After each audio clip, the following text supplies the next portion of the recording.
Boom!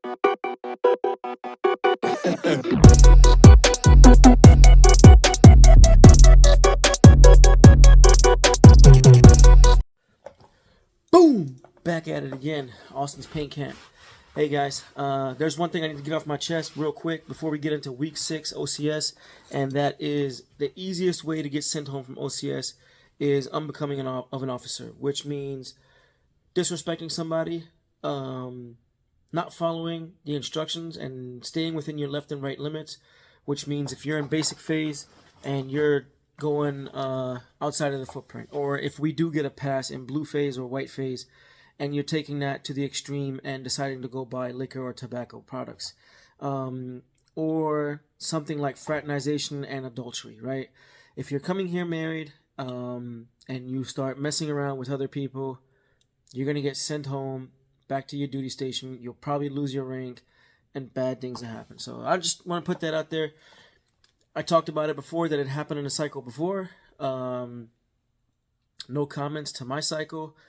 I'm currently still in OCS, but those are some of the things you want to look out for, that if you don't want to get sent home, stay away from unbecoming of a commissioned officer, right? Don't disrespect people, adultery, fraternization. You're only supposed to speak and deal with people that are within your class. So if we're in white phase, like we are right now, we're not fraternizing with someone who's in blue phase. That doesn't mean we disrespect them or treat them differently, but we just basically ignore them. They don't exist to me. That's it.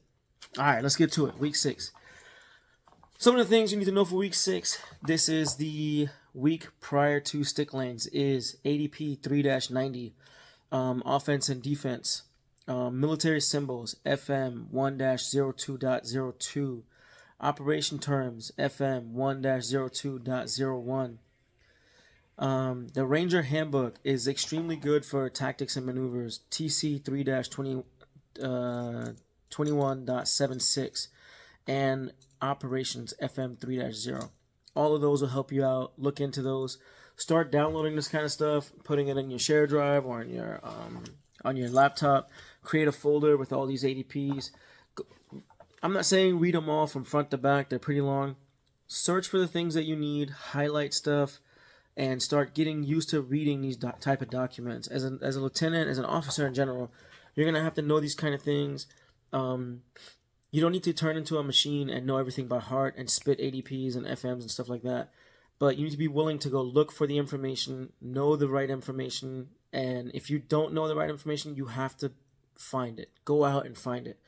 Don't just guess or go out there and do the wrong thing, because people are going to be like, hey, do you not know what you're doing? And then you'll get hemmed up. So one more thing I want to leave you guys with. Not sure if you guys know who this is. His name is Chad Wright. Something that he says that I like a lot is the people that I want to surround myself with, and that also counts for OCS and back home at my duty station, is people that are dependable. I respect a guy that wakes up every day and goes to the gym.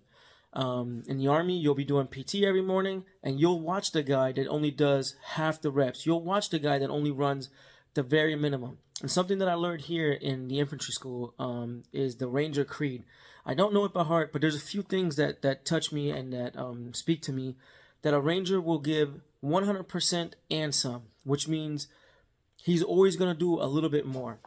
And you'll see that dependability is not everybody is dependable in the Army. I'm going to just say that. That's enlisted and the officer side. The other thing is skill set. I want people that are skilled around me. If you're in signal like I am, I need you to know your signal equipment. I need you to know what you're doing. And if you don't, be willing to learn and try, right? Skill set. And the last and hardest thing that Chad Wright talks about is, and he's a Navy SEAL, he's retired, and he does a lot of motivational speeches and leadership talk. The last thing and the hardest thing that he talks about to find in a teammate is selflessness.